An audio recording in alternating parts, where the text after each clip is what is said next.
Ini adalah part ke-56 membaca buku Unlimited Power Kuasa Tak Terbatas halaman 378.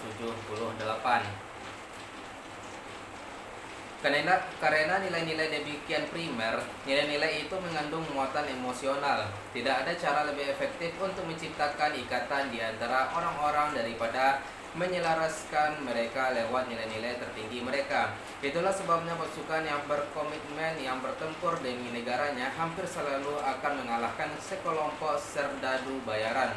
Tidak ada cara yang lebih traumatis untuk memisahkan orang daripada menciptakan perilaku-perilaku yang membuat nilai-nilai tertinggi mereka konflik. Hal-hal yang paling penting bagi kita, entah itu patriotisme atau kasih keluarga, semuanya merupakan cerminan nilai-nilai. Jadi dengan menyusun hierarki yang presisi, Anda kembangkan sesuatu yang belum pernah Anda punyai sebelumnya. Peta yang paling bermanfaat tentang apa yang dibutuhkan seseorang dan apa yang akan membangkitkan responnya. Kita selamanya melihat kuasa yang meledak dan nuansa pelik dari nilai-nilai itu dalam hubungan-hubungan. Seseorang mungkin merasa dikhianati karena asmaranya gagal. Katanya ia sayang kepada saya, kata yang wanita. Bercandanya kasar. Bagi yang seorang, kasih mungkin adalah komitmen selamanya. Bagi yang lain, kasih mungkin hanyalah kesatuan intensif tetapi singkat. Mungkin yang pria itu menipu wanita, atau mungkin saja ia seseorang yang mempunyai abstraksi yang berbeda tentang apa kasih itu. Jadi mutlak perlu Anda bangun peta yang seakurat mungkin. Anda tentukan bagaimana peta sesungguhnya dari seseorang itu. Anda perlu tahu bukan saja kata yang mereka gunakan, melainkan juga apa maknanya. Caranya adalah dengan menanyakan dengan sefleksibel dan seulet mungkin untuk membangun abstraksi presisi tentang bagaimana hierarki nilai-nilainya. Seringkali ide tentang nilai-nilai itu demikian bervariasinya, sehingga dua orang yang mengaku menjunjung nilai-nilai yang sama pun bisa saja tidak mempunyai kesamaan apa-apa, dan dua orang yang mengaku sangat berbeda pun nilai-nilainya mungkin saja menemukan bahwa mereka sebetulnya menginginkan hal yang sama. Bagi yang seorang, kesenangan mungkin berarti menggunakan obat-obatan, bergadang di pesta-pesta, dan berdansa hingga subuh. Bagi yang lain, kesenangan mungkin saja berarti mendaki gunung atau arung jeram, apapun yang baru, mengasihkan atau menantang. Satu-satunya kesamaan di antara nilai-nilai mereka adalah kata yang mereka gunakan untuk itu. Orang yang ketiga mungkin saja mengatakan bahwa nilainya yang terpenting adalah tantangan. Baginya itu juga bisa berarti mendaki gunung atau arung jeram. Tanyakanlah kepadanya soal kesenangan, maka ia mungkin saja menipisnya sebagai tidak penting atau main-main. Tetapi mungkin saja yang ia maksudkan sebagai tantangan itu persis sama dengan apa yang dimaksudkan orang kedua sebagai kesenangan.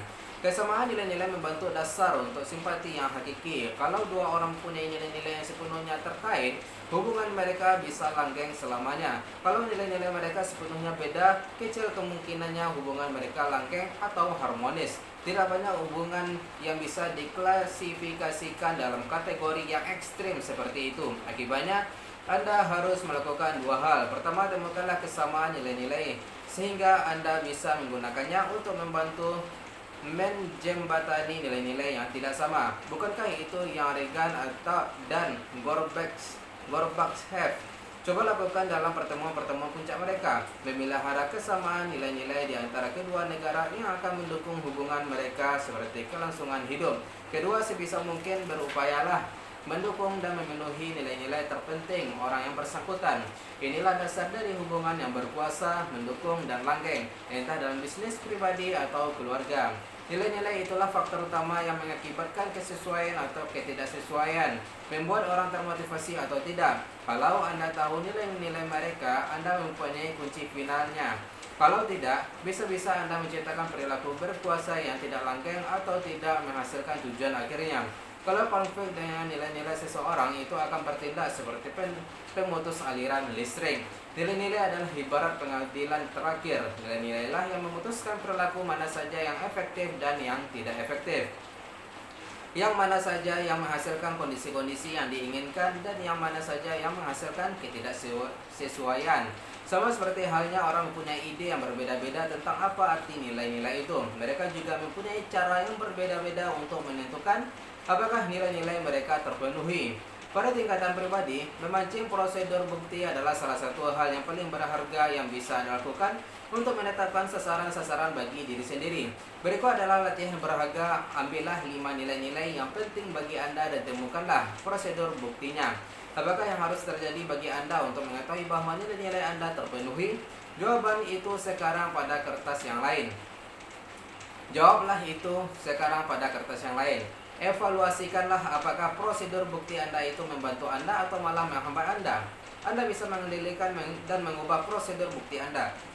Yang kita temukan hanyalah bangunan mental, tidak lebih. Hendaknya prosedur bukti itu mendukung kita daripada menghambat kita. Nilai-nilai bisa berubah, terkadang berubah drastis, tetapi biasanya berubah pada tingkatan bawah sadar. Banyak di antara kita mempunyai prosedur bukti yang entah merugikan diri sendiri atau sudah tidak relevan. Ketika Anda masih sekolah menengah, mungkin Anda membutuhkan keterlibatan asmara ganda untuk merasa menarik. Setelah dewasa, mungkin Anda perlu mengembangkan strategi-strategi yang lebih luas. Kalau Anda hargai daya tarik pribadi, tetapi Anda hanya merasa menarik kalau penampilan Anda menyaingi penampilan Charlie Tegese atau Robert Redford, bisa-bisa Anda frustasi sendiri. Kita semua kenal orang yang terfokus kepada hasil akhirnya, sesuatu yang melambangkan semacam nilai hakiki bagi mereka. Lalu ketika mereka mencapainya, mereka temukan ternyata itu tidak berarti sama sekali. Nilai-nilai mereka telah berubah, tetapi prosedur buktinya belum. Terkadang, orang mempunyai prosedur bukti yang tidak terlekat sama sekali dengan nilai manapun. Mereka tahu apa yang mereka inginkan, tetapi mereka tidak tahu mengapa. Jadi ketika mereka mendapatkannya, ternyata itu hanyalah fata morgana, sesuatu yang dipromosikan oleh kebudayaan, tetapi yang sebetulnya tidak betul-betul mereka inginkan. Ketidaksesuaian antara nilai-nilai dan perilaku adalah salah satu dari tema besar dalam literatur maupun film. Mulai dari Citizen Kane sampai hingga The Great Gatsby. Anda perlu mengembangkan kesadaran yang berkesinambungan akan nilai-nilai Anda dan bagaimana nilai-nilai Anda berubah. Jadi sama seperti halnya Anda perlu secara teratur mengevaluasikan kembali hasil-hasil akhir dan sasaran-sasaran yang Anda tetapkan dalam bab 11. Anda juga hendaknya secara teratur mengevaluasikan nilai-nilai yang paling memotivasi Anda. Cara lain untuk mengevaluasikan prosedur bukti adalah dengan mencatat apakah prosedur bukti tersebut dapat diakses pada tingkatan yang dapat diraih dalam kurun waktu yang masuk akal. Ambillah umpamanya 2 orang lulusan sekolah menengah yang memulai karir mereka.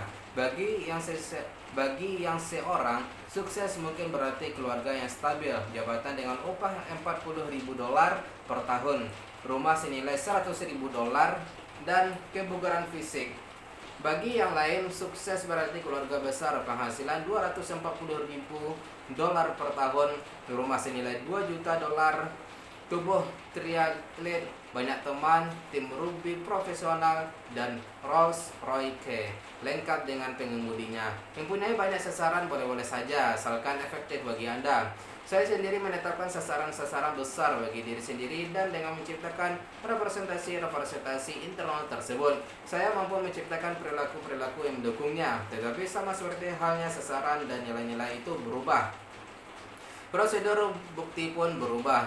Orang lebih bahagia kalau mereka juga menemukan sasaran jangka menengah untuk dibidiknya. Sasaran-sasaran jangka menengah ini memberikan umpan balik bahwa Anda memang sukses, bahwa Anda bisa meraih impian-impian Anda. Ada orang yang mungkin saja sepenuhnya termotivasi oleh sasaran berupa tubuh triatlet, rumah senilai $2 juta, tim rugby, dan Rolls-Royce. Yang lain mungkin saja memandang sukses sebagai ikut lomba 10K dengan efektif atau berolahraga secara konsisten atau mengubah kebiasaan diet atau mempunyai rumah indah senilai $100.000 atau hubungan kasih atau keluarga. Setelah menghasilkan hasil akhir ini, mereka bisa menetapkan yang baru. Mereka tetap bisa menjangkau visi yang lebih wah, tetapi mungkin saja mereka lebih puas setelah mencapai sasaran yang sebelumnya. Aspek lain dari prosedur bukti adalah kespesifikan. Kalau Anda menghargai asmara, mungkin saja Anda mengatakan bahwa prosedur bukti Anda adalah mempunyai hubungan yang baik dengan seorang wanita menarik yang mengasihi. Itu adalah hasil akhir yang layak dikejar. Anda mungkin bahwa mempunyai bayangan yang jelas tentang penampilan serta ciri kepribadian yang paling Anda inginkan. Itu pun boleh. Yang lain mungkin mempunyai prosedur bukti berupa asmara berkobar-kobar dengan seorang kelinci playboy berambut pirang bermata biru dengan ukuran dada 42 inci.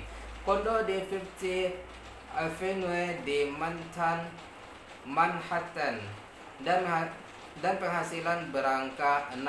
Hanya sub-sub cara yang demikianlah yang akan memuaskannya. Tidak ada salahnya mempunyai target, tetapi akan besar kemungkinan Anda frustasi kalau Anda kaitkan nilai-nilai Anda dengan bayangan yang terlalu spesifik. Anda menepis 99% orang, benda, atau pengalaman yang seharusnya bisa memuaskan Anda.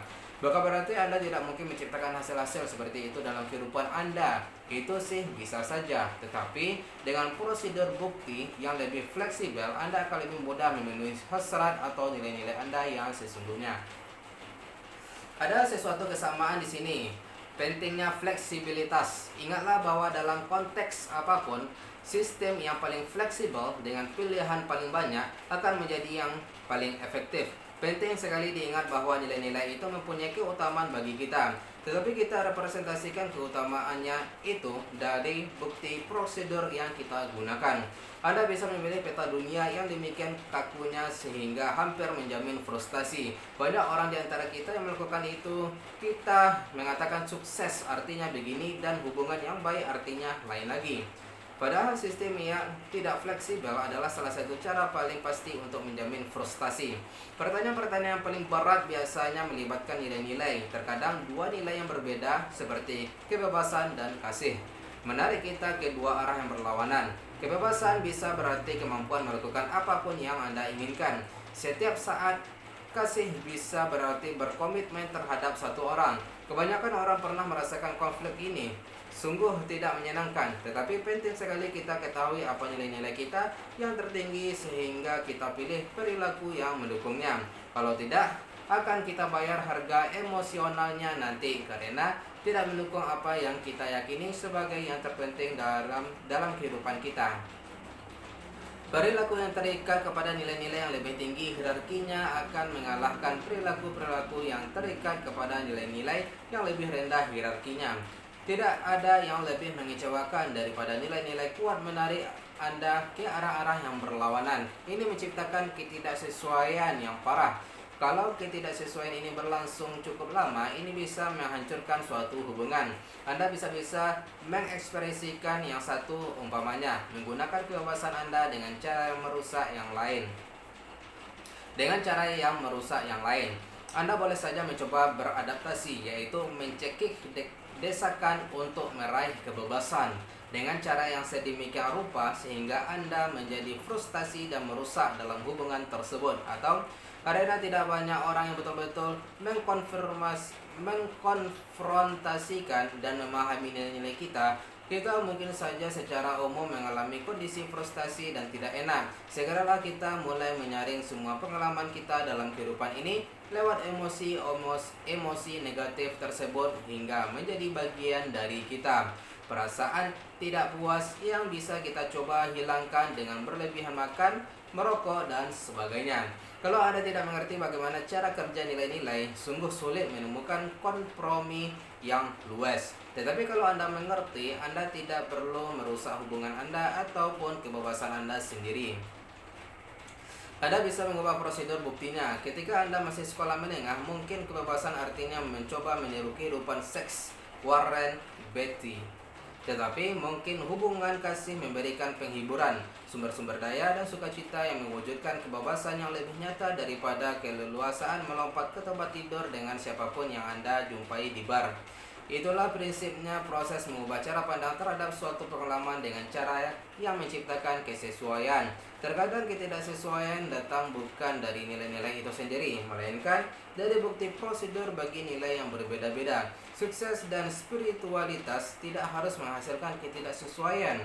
Anda bisa menjadi sukses besar dan tetap mempunyai kehidupan spiritual yang kaya. Tetapi bagaimana kalau prosedur bukti Anda bagi sukses itu adalah memiliki rumah besar dan prosedur bukti Anda bagi spiritualitas dalam hidup sederhana dan sangat ketat dalam soal moral? Entah Anda harus mendefinisikan ulang prosedur bukti Anda atau mengubah persepsi Anda. Kalau tidak, Anda akan menyusahkan diri sendiri dengan konflik batin. Mungkin ada baiknya Anda ingat sistem kepercayaan yang digunakan oleh Mitchell untuk mendukung dirinya dalam mempunyai hubungan yang kaya dan bahagia terlepas dari apa yang tampaknya keadaan yang membatasi. Tidak ada hubungan mutlak antara dua faktor manapun. Artinya bagi dia, lumpuh tidaklah berarti Anda harus menjadi tidak bahagia. Mempunyai banyak uang tidaklah berarti Anda tidak spiritual. Dan hidup ketat secara moral belumlah tentu berarti Anda spiritual. Itu saja dulu guys, besok kita akan sambung halaman 384.